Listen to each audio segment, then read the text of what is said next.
Welcome back to another salon video with Pineapple Styles, aka Achana Ivory, and today we're doing a big chop.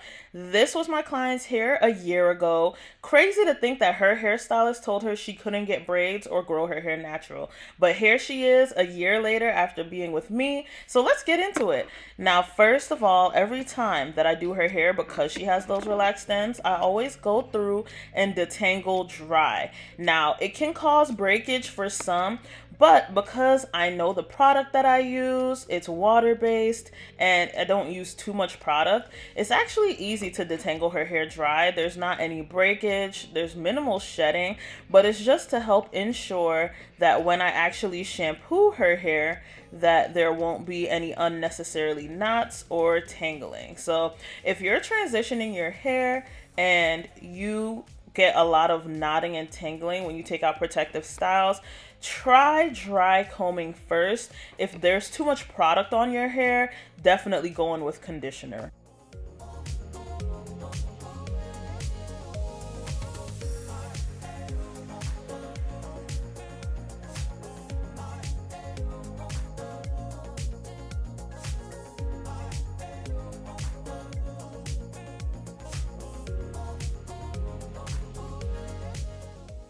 Now it's time for the shampoo process. As you can see, her hair was fully detangled, which makes it a lot easier when shampooing. You want to make sure you thoroughly saturate the hair. If you've seen any of my other videos, I always talk about how important it is to saturate your hair properly. And as you can see, I'm going in and focusing on her roots with the shampoo, and then I pull it through her hair as I continue the process, just to make sure we get all product, all sweat, all gunk out of the hair. And I will shampoo her hair twice.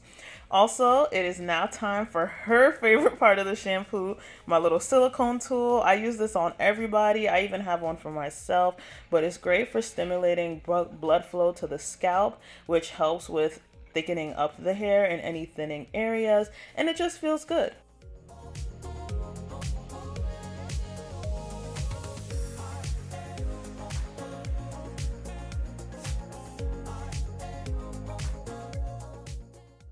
Now, do you see how that natural hair is popping and you can see the separation between her natural hair and those relaxed ends? Yeah, I'm trying to really make her curls pop so that when we go through and do this big chop, I'm really getting rid of all of the relaxer. She is ready to let it go. And of course, I detangle with my steam treatment. If you don't have one of these at home, you might as well get it because you're missing out on the spa experience.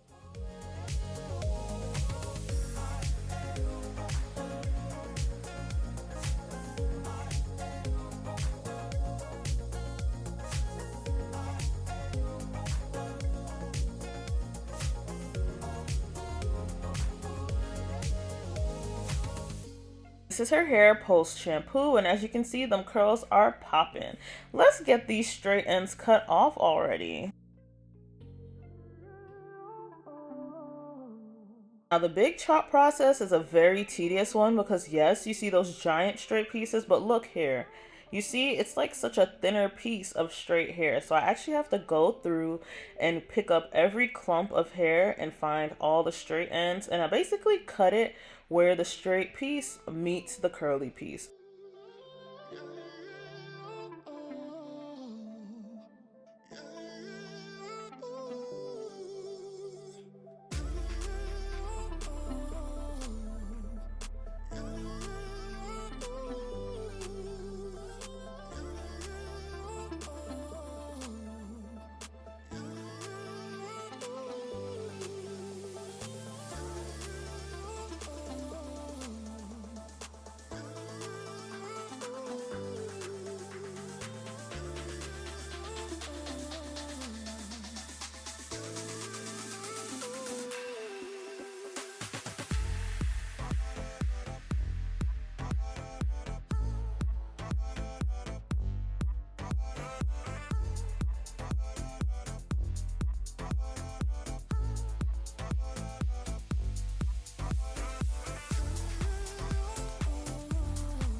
Now, some of you may be wondering, like, so what's her hair gonna look like if you just chopping it at all these random spots? Well, don't worry, I thought about that already. So essentially, I'm doing this initial big chop while her hair is wet and curly to make sure that I've gotten the straight pieces off. But then I'm gonna go in, blow dry her hair, and then actually shape her hair so that she has a proper haircut. We can't just leave people out here looking crazy now. I'm a professional. I am a licensed professional. I gotta make sure that I do that thing, okay?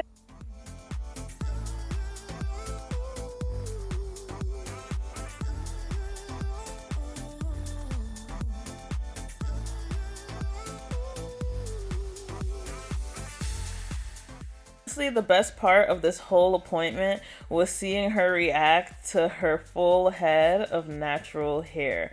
I'm gonna only have a little snippet in here, but I just think it's truly awesome when someone is told they can't do something and when we prove that naysayer wrong, okay? She did it, her hair is natural, and check out her reaction.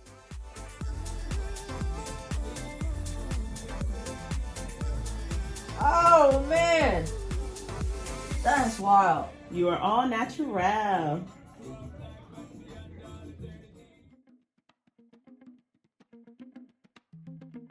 Now that we've cut the relaxed ends off, it's time to blow dry her hair and prep for the same style we've been doing the last year, which is low maintenance braids. So, like I said earlier, I'm going to blow dry her hair and I'm going to touch up the haircut so that we can ensure that she actually has like a proper shape to her hair.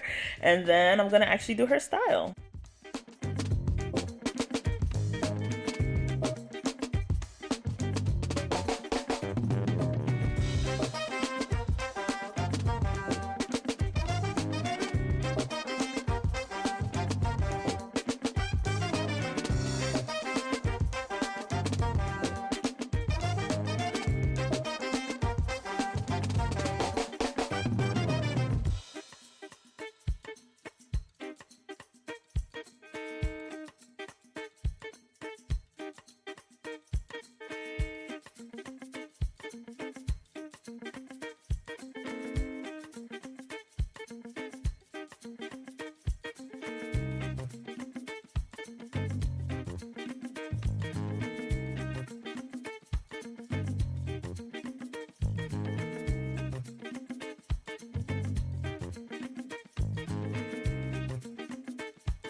I don't know if y'all can tell, but even after her big chop, her hair is longer and thicker and healthier looking than it was when she first came. Like, let them relaxers go, y'all. Drop a comment and let me know if you see the difference in the health of her hair. Also, let me know if you've ever relaxed your hair before.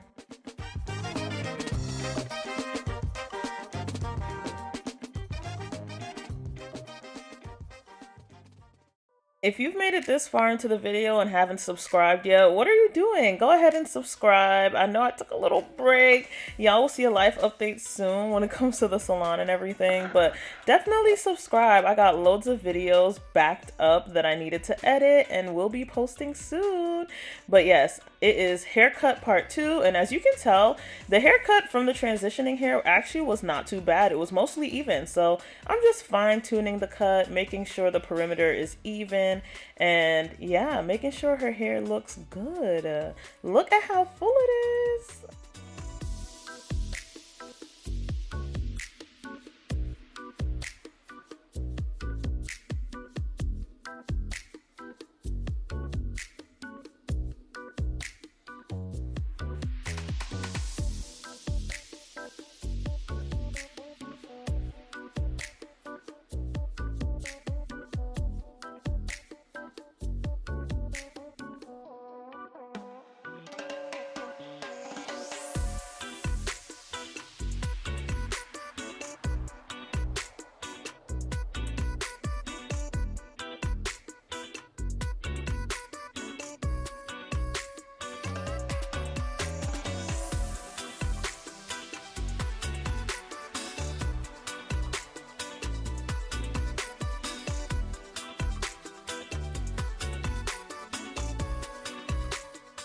This is her hair post second cut, and as you can tell, that perimeter is nice and even. Her hair is healthy, has a nice natural luster. Ooh, look at that shine and shake. But yes, it's time to get into her braiding. I tried to make sure I got at least one braid for y'all, so watch me braid.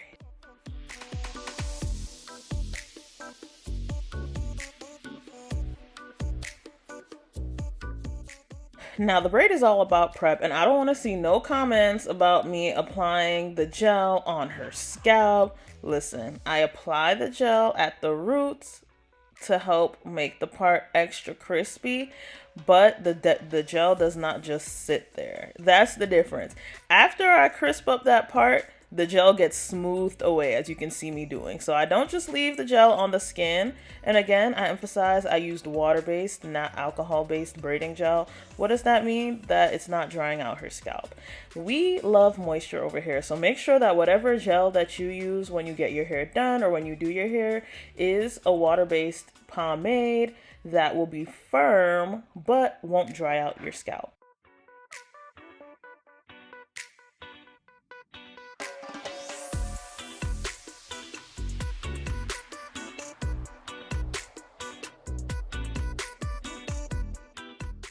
Although my client has fine hair, she has thick or dense hair. So fine as in the strands are fine, but dense as in the amount of strands on her head.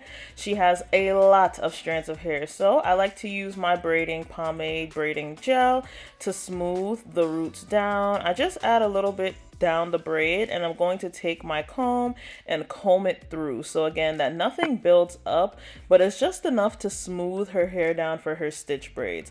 You know, something else I'd like to address here and drop a comment below for me if you see this rhetoric online, but essentially that like everyone who braids hair is texturist, and that is not the case. You have to know what works for your client's hair type, but also you have to be aware of what your client wants. If your client wants their hair smooth, that means you have to get a smooth blow dry, and you have to smooth the hair out before you start braiding it, especially if you don't want too much tension, because what happens with too much tension? Traction, alopecia. Y'all gotta pick your battles, okay? There's gonna be a little gel on there if you don't want traction alopecia. We need a balance.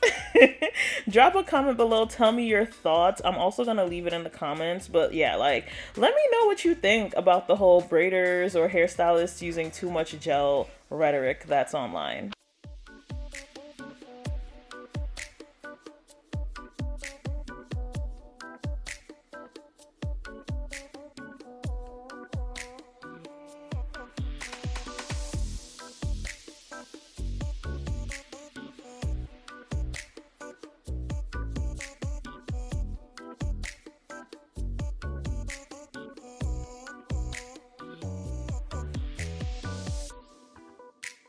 We made it to the final style, y'all. Look at them crispy braids and how shiny her hair looks. Yeah, that's called moisture, okay? But thank you so much for watching this video. Make sure you like and subscribe and drop a comment and let me know what you want to see next. Bye.